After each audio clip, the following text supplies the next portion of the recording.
Hi, I'm Ray Dobson of Trouble Minds, Staffordshire, and here's a little video that talks about why love is not enough. The following statements that I'm going to be making are generalizations of what normally happens in most relationships. When we first meet, we fall in love quite easily.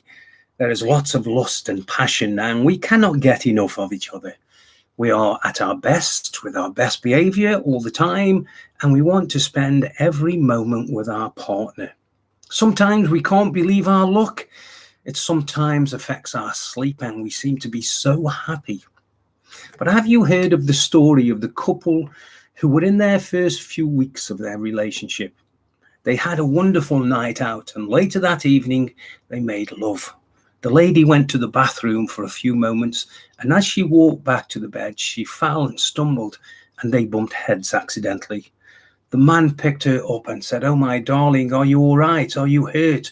Come on, my love, lie next to me whilst I hold you in my arms and comfort you."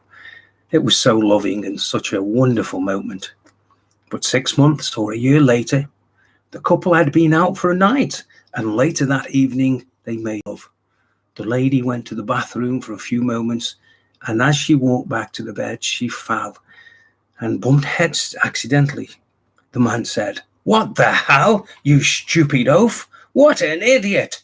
He got up, stepped over her, and went to watch the football. Hello? What has gone on there? This is why I say love is not enough. Something has changed, but what and how? How relationships change from good to better or good to bad? Quite simply, but most people don't know how. This is a simple explanation without going into all the brain science, but it will show you how we actually work. First of all, why do I say love is not enough? I think lots of you will understand, because if it were, then more relationships would last. I want to explain as simple as I can so that you begin to understand. We fall in love and we fall out of love in a similar way. What happens is we feel certain emotions whilst we are doing something, and peak emotions get linked to what is in your environment. Also, repetition of good or bad emotions get linked in a similar way, but sometimes these take a little longer. This is why we can remember all the great times that we've had and all the terrible times that we've had, because we were in peak emotions at those particular times. Let us call them mind-body links for now. And here's a question for you. Do we fall in love with a person or how the person is?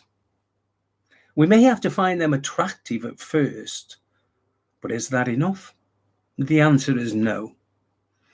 If the most handsome person in the world treated you really badly on the first few weeks or months, made you feel stupid, ignored you a lot, seemed to not want to be there anyway, would you start to fall in love with them? I think the answer would be no.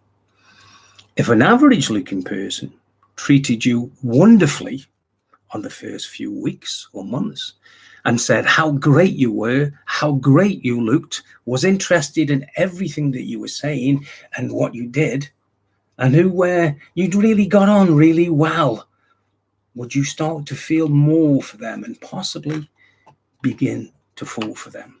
I think the answer is most likely yes. But why? The reason is because every time they do something that makes you feel good, your mind and body begins to link the good feelings to that person.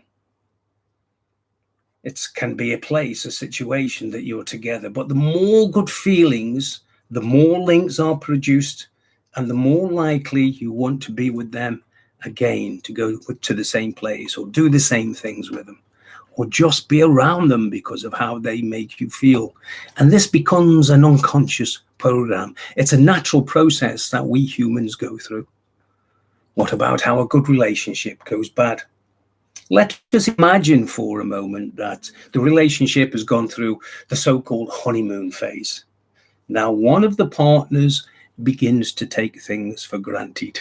Oops. What begins to happen? behaviors begin to change. It may be that they come home late one time.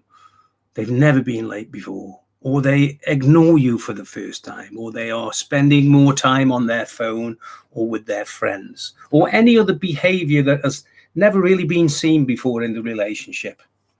Maybe it causes a little row, but you make up and things seem to be okay. A few weeks later, something else happens. Another little row. Then later, another and another, and so on. And soon you're at breaking point. The process has happened in reverse here. The situation that caused the first bad feeling goes without too much bother.